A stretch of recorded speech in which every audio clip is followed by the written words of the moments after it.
Hello, everyone, and welcome to the Jeffrey Epstein Show. I'm your host, Bobbycapucci, and this is Daily Drop number 380. Well, I survived my shopping adventure today. That's the good news. The bad news? I have to go out and brave it all over again tomorrow. Few things that I couldn't find today. A couple stores were closed when my old ass was out there early, meandering around. So I'll have to head back out tomorrow on Christmas Eve and finish up my shopping. Usually that would be disastrous for me because those of you out there listening who are Italian understand the deal. Christmas Eve is the day. Christmas Eve is the day that Italian people get it in. And it doesn't start at, 6 o'clock at night. It's a whole day ordeal. There's food being cooked and eaten while it's being cooked. There's sports on TV. There's all kinds of family over, all sorts of little cousins, all sorts of aunts and uncles, the grandparents, everybody's around usually. And it's literally my favorite day of the year. I like it more than Christmas even. This year it's not going to be like that, unfortunately. Not having a huge Christmas Eve celebration like we usually do at my parents' house where there's 70, 80 people showing up. Now, hell, this is just going to be, my parents, myself, and Carrie, really. So it's usually the day that I'm most pumped about, right? So not so much tomorrow, but I guess it's a good thing. Got to try and make a positive out of all the negatives. And at least I won't feel like I'm missing out while I'm out shopping tomorrow. So that's definitely a plus. So the moral of the story is, next year, I plan on getting all of my shopping done super early. Now, I say that every year. But next year is the year, folks. Your boy, Captain Procrastination himself, is going to get all of that Christmas shopping done nice and early. Because I don't want to deal with the nonsense that I was dealing with today. I mean, I was at one store today, and there was a gentleman standing in line, and he had been in line for quite some time. 10 minutes or so. And there was a lady in front of him. Well, out of nowhere, this dude shows up wearing a pair of jorts, a short sleeve shirt. Now, mind you, it was windy as hell and cold in Las Vegas today, but I guess that's a different story. Anyway, this guy dressed like he's ready for the summer in his cool 1991 pair of Jordache jorts, has the audacity to turn around to this other dude who's been standing there, like I said, for at least 10 minutes, as long as I had been there, has the audacity to turn around to this dude and say, "Hey man, you mind backing up? You're not 6 feet away from me." Like, I get it, you want to keep distance, that's cool, whatever, but where do you get the audacity to show up, come and stand next to this other dude, and then demand that this dude move? So this dude looks at the other guy in the jorts, and he's like, "Look, bro, zero chance, not happening. I don't even know what you're talking about. I've been standing in this same spot, waiting in this long-ass line for the last 15 minutes. So he says, if you want to be socially distant, you're more than welcome to move a couple of feet forward, because I'm not taking one more step back. The dude who initiated the whole entire ordeal mumbled under his breath and did what he should have done in the first place. Take a couple of steps forward and mind your effing business. And I don't want to get caught up in a situation like that where it's me, because I will tell whoever is acting like that where to stuff it. I don't have any decorum in situations like that. People that try and bother you when you're minding your own business are probably some of the worst people on the whole entire planet. And that's exactly what this dude was.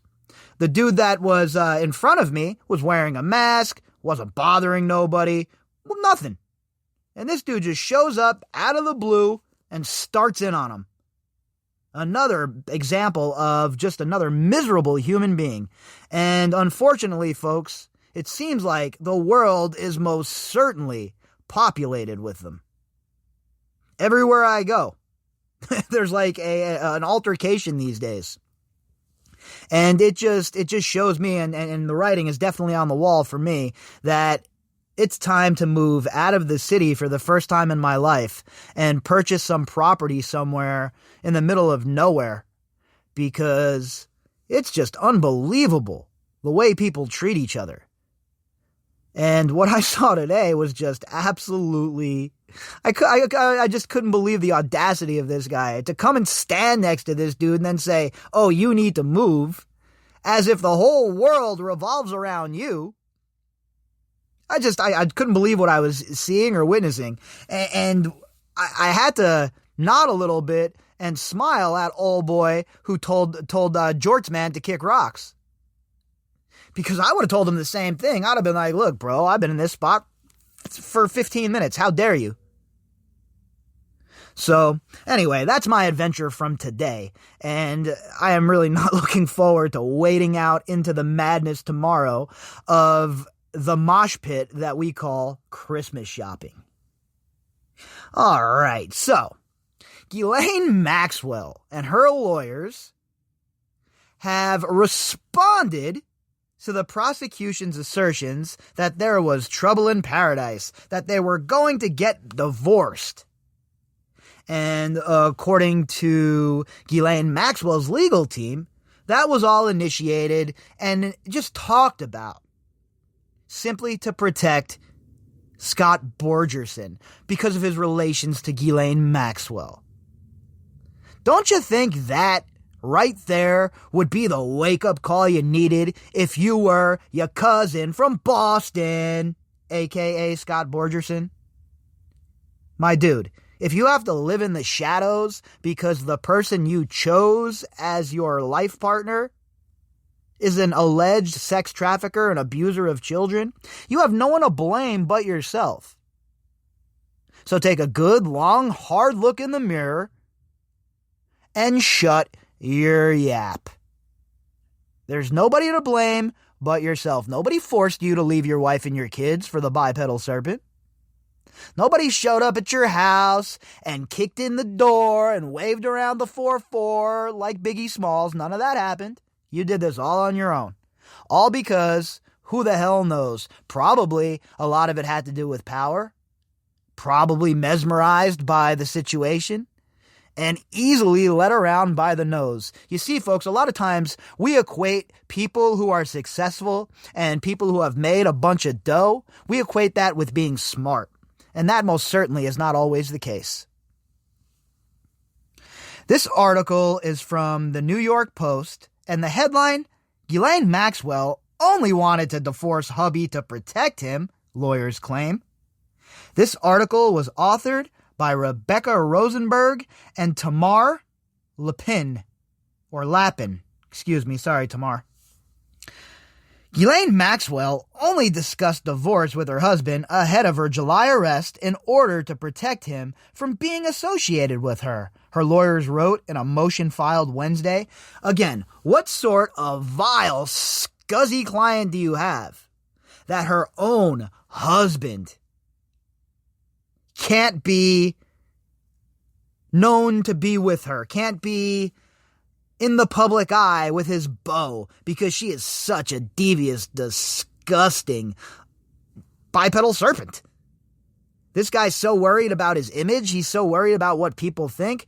You chose the wrong life partner, my guy. Okay? If you're so worried about what the public thinks, and you're so worried about your image being tarnished, it is probably not a good idea to be hanging around with Ghislaine Maxwell, and most certainly is not a good idea to be romantically involved with her. And not just involved with her. We're not talking about, we're doing Netflix and chill over at G-Max's, okay? We're talking about leave your wife, leave your children, and marry the bipedal serpent. So, if she is so toxic that you can't come out and claim your gal, if she is so irradiated with fallout that she is a glowing ball of filth and you can't be associated with it, why are you marrying her? Why are you laying in her bed on a daily basis? Nothing that Scott Borgerson has said or done, or I guess we should say her alleged husband has said or done throughout this whole entire deal has made sense. And what sort of coward-ass chump leaves their wife and their 2 kids for someone like Ghislaine Maxwell? And then to think that you would have the audacity to turn around and think that people aren't going to have a thing or two to say about you and your decisions is just the pinnacle of ridiculousness. Attorneys for Jeffrey Epstein's accused madam, co-conspirator, general all-around scumbag, child abuser, and bipedal serpent, claims that Maxwell gave plainly inconsistent statements about her relationship with her hubby in her proposed $28.5 million bail package. You know what? I won't even call her his husband. No way. Why? Bipedal serpents don't have husbands. They have mates, right? They have somebody that they mate with. And that's where I'm at with Ghislaine Maxwell. This lady is just beyond the pale. Absolutely beyond the pale. Has she ever been involved in a situation where she hasn't left a wake of destruction behind her? I mean, holy cow. Miss Maxwell and her spouse had discussed the idea of getting a divorce as an additional way to get distance between them, to protect him, redacted, from the terrible consequences of being associated with her, the filing states. Wait a minute, I thought just a little bit ago Ghislaine Maxwell was just this great person and the kids loved her and all of her friends want her out of jail so that they can sit around and drink tea and have some crumpets. I thought that's what was happening. But now all of a sudden he didn't want to have his name out there associated with her because of who she is. He didn't want to be close to her and he wanted to create distance with her because who she is. My guy, you married her. You're stuck with it now. You bought it. That's it.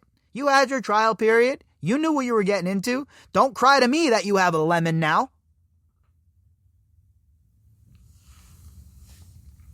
The British socialite, co-conspirator, general all-around scuzzbag, and fellow child abuser, as well as a bipedal serpent, recently proposed the massive bail package that represents all of her and tech CEO Scott Borgerson's assets in a desperate bid to get sprung from federal lockup. Now, it is going into Christmas Eve. Right now, it's the 23rd, and it's roughly 7:25 p.m. Pacific Standard Time here in Las Vegas. So, tomorrow is Christmas Eve. If the judge does not make a ruling tomorrow, one would have to believe that Ghislaine Maxwell most certainly isn't getting the trial before her birthday like she wanted, and that the judge might not even take the time to hear this asinine request. So I think tomorrow's going to be crucial as far as where we go from here. I'm pretty sure that if we don't hear anything tomorrow, then it's for sure that this lady most certainly isn't getting bail. And even if we do hear from them tomorrow, it probably will be something to that extent, in my opinion. I just don't know how this lady can get bail. And look, don't get me wrong. She might, right? Who knows? I might be completely and utterly way off. I'm just spitballing here, speculating, following the story the way it has led me, and putting the pieces together. From where I'm at, and from what we have learned, and from what we have seen so far, I just don't see how this lady gets bail. I just don't see it. Her lawyers argued that Maxwell, 58, wouldn't flee from prosecution because of strong ties to the community, including her 4-year relationship with Borgerson, and because she's putting both their financial futures at risk if she did. So you say, how do we know that we have a full accounting of your money? How do we know that there's been a full accounting of war chests that you might have hidden offshore? How do we know everything that Borgerson has? Furthermore, what sort of vile, disgusting excuse for a human being puts everything they have, every asset that they have, up for their new wife of 4 years who is of such ill repute as Ghislaine Maxwell, meanwhile leaving your kids holding a cup out in the cold? What are the kids going to do, have a lemonade stand? How dare you? How dare you leave your wife, who is the mother of your children, by the way? If that doesn't mean anything, I don't know what does. You leave them for Ghislaine Maxwell, and then rubbing a little salt in the wound, a little lemon juice into the cut, you put up all of your assets in defense of this lady? Disgusting. All of these people who bring their children into this stuff, including the Joe Exotic of the Windsor family, are abominable to me. Look, I'm not a parent, right? So I'm not going to sit here and act like I'm some sort of, a professional parent advice giver, right? I don't know. But I certainly wouldn't be doing that. Zero chance I'd be leaving my kids exposed. Zero chance my kids wouldn't have every single thing I had ever made. Zero chance. But prosecutors called out Maxwell for allegedly telling pretrial services that she was in the process of divorcing her husband after federal agents picked her up on a 6-count indictment. Look, here's the thing, and you know it, and I know it, and everybody who's paying attention to this case knows it.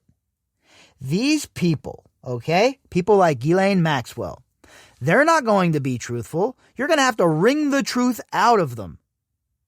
That's the only way to get the truth from them. And even then, do you really know if what they're telling you rings true? Do you really know what they're telling you is legit what occurred? So anyone who was working in pretrial services, I am sure, were hip to the fact of Ghislaine Maxwell and her manipulation and the way she conducts herself, and I'm sure they were looking for these kind of lies, and they were looking to build this case even further. You see, when they say you have the right to remain silent because anything you say can and will be used against you in a court of law, they're not kidding with you, folks. What do you think? They're just joking around? They're like, oh, no, I'm just kidding, homie, psych. You start talking to the cops, you start talking to pretrial services, whatever it is, they're using that against you. Come trial, come bail hearings, whatever it is. That's why if you have any friends who are lawyers, the first thing they're going to tell you if you ever get in any trouble is keep your fat yap shut.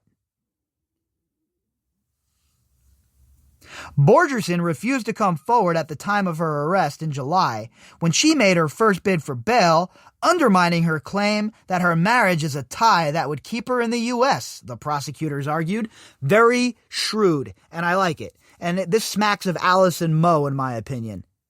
The type of strategy that she'd be using. This is exactly what I would be saying too. How are you going to say that your ties to your husband are so strong, that your word is bond, that you two are a unit that is ready to face this and anything else thrown at you, when you were just recently telling pretrial services you're in the process of getting a divorce? You think Judge Allison Nathan isn't going to look at all of that?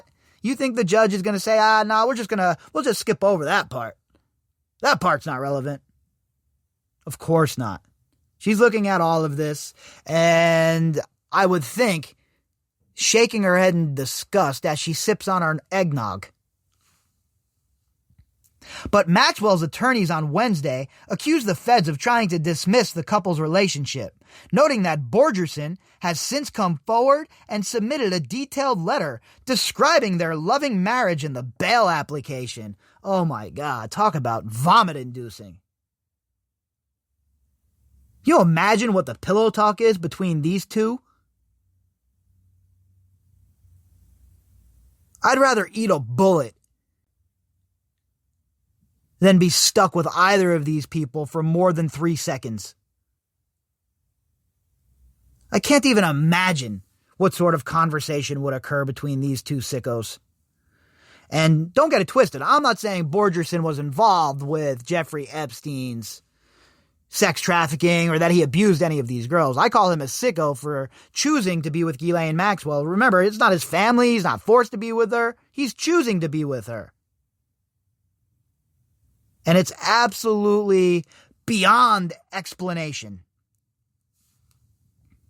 The government has offered nothing but unsupported innuendo to suggest that Miss Maxwell's relationship with her spouse is not a powerful tie to this community, they wrote. Which community would that be? Would that be Manchester by the Sea, where they were run off of? Or would that be in New Hampshire in the hidey hole? The last vestiges of escape for you folks. What community are you a part of? I don't see any community that's rushing to defend you. I don't see any community coming forward to say, oh yeah, these guys live next to us. They're good people. These are solid folk. People from your camp are saying that. People that are intimately involved with you might be saying that. But there's no neutral party that's coming to bat for Scott Borgerson and the bipedal serpent. Zero chance. Under the proposed package, Maxwell would be released to home confinement with a GPS ankle monitor, although the name of the person with whom she'd reside was withheld. Oh, I'm sure. Let's just have more transparency. Maybe she can go stay at Les Wexner's house. Maybe she can just go stay with Darren Indike. Wouldn't that be nice? Wouldn't that be fun? To be honest with you, though, I'm more interested in her getting a new roommate. Maybe a Sarah Kellen or a Groff. You know, no big deal. One of them. I mean, reside with somebody nobody knows. Such a joke. Absolute BS. The heiress, bipedal serpent, would also sign waivers of her right to contest extradition from 2 countries where she holds passports, France and the UK. As if that matters. As if she couldn't get some sparked passports. Give me a break. People are getting fake identification all the time. Down at the swap meet off of Eastern and Bonanza, you can go get yourself an ID, bro. Come on. Stop it. People with this kind of money? A judge previously refused to release Maxwell to home confinement on a $5 million bond shortly after her arrest. But Maxwell, the daughter of disgraced media titan Robert Maxwell, has whined that the restrictive conditions at the Metropolitan Detention Center in Brooklyn have made her life unbearable and made another attempt to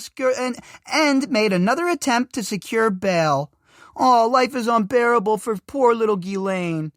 I wonder how bad life has been for all of the people that she has abused throughout the years. How bad has their lives been? She's getting it easy in that jail. She's not in general population. She's in solitary. We've been through all of this. I'm not going to rehash it, but she is getting special treatment, folks. You know it. I know it. They know it. She is charged with recruiting and grooming 3 girls to be sexually abused by her and Epstein in the 1990s and then lying about it.